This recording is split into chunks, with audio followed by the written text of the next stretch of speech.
Okay, let's talk about our let's continue with our points. Celebrities.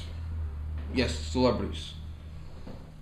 There's a particular celebrity whose name I don't want to mention names unless I have a concrete fact that I can state unbiased. Okay? This politician wrote this law into effect. That's a fact, no questions asked. This politician is doing this, which is hypocritical, is not so much a fact as it is an opinion. Something that can be construed as I'm angry at them. So I want not to have that in this video. This is a professional video series I'm making. So there's a celebrity in particular. This celebrity is themselves very, very anti-gun. Like, the celebrity has personally said there should be a law, no one should have a gun. Like, in other words, the Second Amendment should be written out. And this person has said publicly the Second Amendment was written so that we can have muzzle-loading muskets to protect us when the British come back in 1812. In other words, the Second Amendment is obsolete. Well, home invasion can happen tomorrow, so the Second Amendment is not obsolete if you ask me.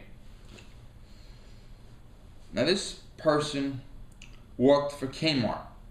They didn't work for Kmart mopping floors. They worked for Kmart doing commercials. Now, Kmart sells guns.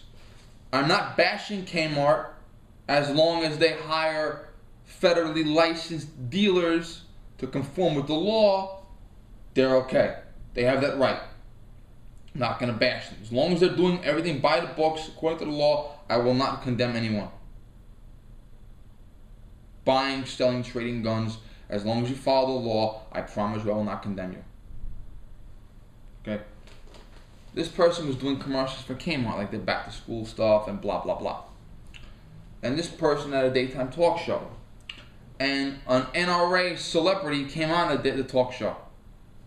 This celebrity was an NRA member.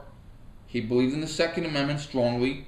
He used firearms when he was younger, etc., etc. He believes in his right to bear arms, and I do too. And this celebrity, I've never heard anything bad about them. Now, the host of the show basically gave a verbal ambush. Like, how can you be part of the NRA because all this crime happens? Once again, crime and guns are not always the same. Blah, blah, blah. And it was a very, very uncomfortable conversation. It was very, very sort of raising your voice, making the person uncomfortable. This is your guest on your talk show, and you're talking about a political issue. And the celebrity stopped doing Kmart commercials because it was revealed that the celebrity was exercising hypocrisy. You work for Kmart, which exercises its legal right to sell guns lawfully, yet you're against the Second Amendment. You have a person coming on your show who I've never read anything bad about at all in all my life. And you're condemning this person publicly because they choose to exercise their First Amendment right to be part of an organization. So that's why this person quit the Kmart. This person also was caught with in trouble again. This person publicly said no one should have a gun, no one should have a carry concealed license. Carry concealed licenses do more harm than good. It was revealed, and yes, I did see the news report. It was very old. It's well over 12 years old now, but it is on YouTube. YouTube wasn't invented 12 years ago. It was uploaded to YouTube when YouTube came into existence. And this person was caught, same person. Their bodyguard had applied for a carry concealed license. I don't know if the bodyguard got it or not, but the bodyguard applied for a carry concealed license. So, your bodyguard, the celebrities pay for their own bodyguard. The governor, the mayor, the police commissioner, the sheriff, okay? The public pays for their bodyguards. But celebrities pay for their own bodyguards. So I really care less about that. I really don't care about that. It doesn't bother me as much. But it does bother me that You've publicly said that I should not have a carry conceal license. You publicly said that I should not have a gun. And yet someone that you pay, your employee whose salary you pay, is applying for a carry conceal license. Why? Did you tell him no? Did you say I don't believe in that? I mean, I'm trying to raise a point here, and anybody has a right to comment my video. Anybody has a right to make a video response to me. Anybody has a right to voice their own opinion. I will allow it as long as it's professional. But what's the point here? There's another person. This person is not a politician. This person is more of a public spokesperson, an advocate. This person said, I think it was in 2000. First of all, this person is very, very against gun ownership. They believe in heavy federal regulation. This is the AR-15. I've showed this picture many times before in this series. I don't own one, so I can't show you in real life. This is the military weapon used in Vietnam. This fires full automatic. This is the civilian version used today. It fires semi-automatic. They look the same, but they're not. They do fire the same ammunition. The ammunition they fire is called 5.56 by 45 millimeter NATO. NATO is in North Atlantic Treaty Organization. Now, many countries throughout the world, NATO countries, hence the name, use the 5.56 ammo.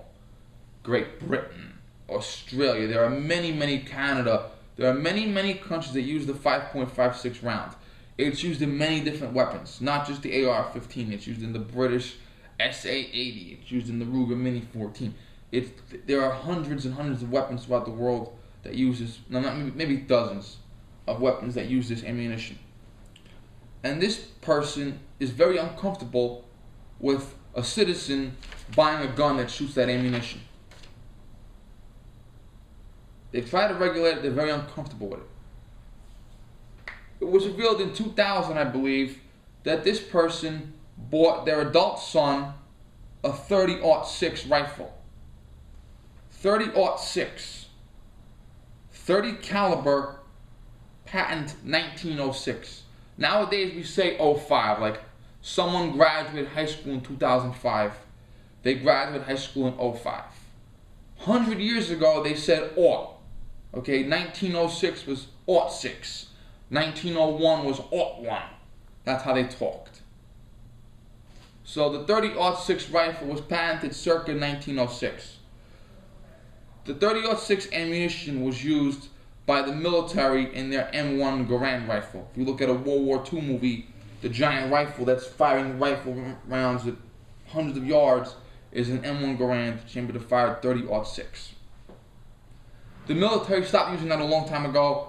They only use the 5.56 for their regular rifles, and they use 7.62 for special rifles.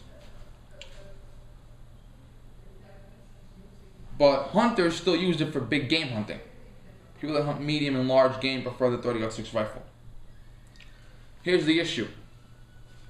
I would rather get shot 3 times with a 5.56 bullet than get shot 1 time with a 30-06 bullet. That's right.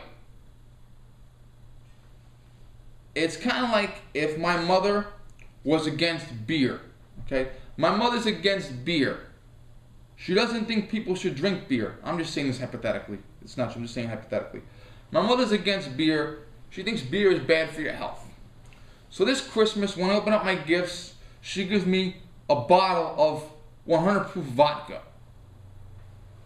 Same principle. Now, a bunch of gun owners in America asked the ATF to investigate this person because they believed that this person broke the law somewhere in the transaction. They either bought the rifle illegally or the rifle was transferred to the son illegally. I don't know. I don't know if there was an investigation. I do know this person was not arrested. This person was not convicted. So I'm not saying this person's name to protect their identity. Even though most of us know who it is, I'm not saying the name publicly. But what is a fact is the person is uncomfortable with me buying a 5.56 rifle. So why are you buying your son a rifle that's 3 times as powerful? Things don't always add up. Let me check my time again. Okay. What I have to say is going to take a little while longer, so I'm just going to cut this now.